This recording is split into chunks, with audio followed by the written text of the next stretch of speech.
Everybody can know each other and be on the same page. That's important. That's so right? important. That's what we want. Okay. Officer Linnell Patrick is not new to the 105 precinct in eastern Queens, but he's seeing the city's 5th largest precinct in a new light with his new role as NCO, a neighborhood coordinating officer, an added layer to the normal beat cops. Once upon a time, it was just dealing with the job itself. His precinct began the neighborhood policing strategy last month. It shrunk Officer Patrick's patrol down to just one neighborhood. With this, you're dealing with the community, so you address their concerns and you try to fix them before they escalate into something bigger. The goal is to get officers thinking like locals. You'll know the conditions, the chronic locations, any open patterns. If there's someone that's local to an area, that he's there all the time, our cops are going to know who he is. And we're going to try and get him services, too, before he acts out.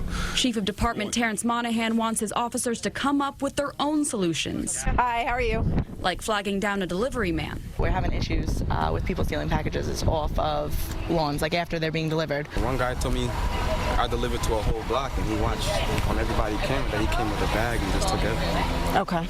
The autonomy means greater responsibility. I'm allowing them to go into that neighborhood and they decide, working with the community, what to do. This isn't the NYPD's first attempt at community-based practices. How is the neighborhood policing now going to be different than the community policing from the 80s? How do we prevent history from repeating itself? And it never had a function of crime fighting.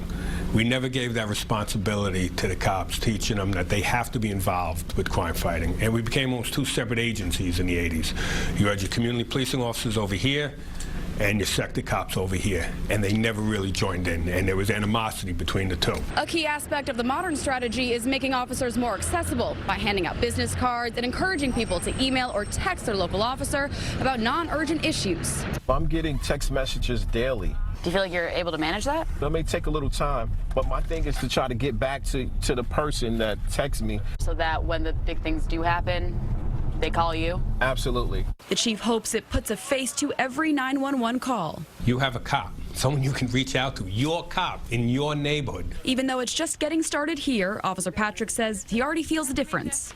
Typically, we see the worst part of the job. We see the people that are, like I said, victim of crimes or the criminal themselves.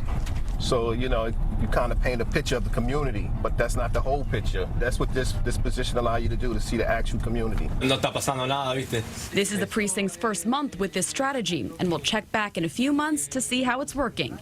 In Queens Village, Bauman, CBS 2 News.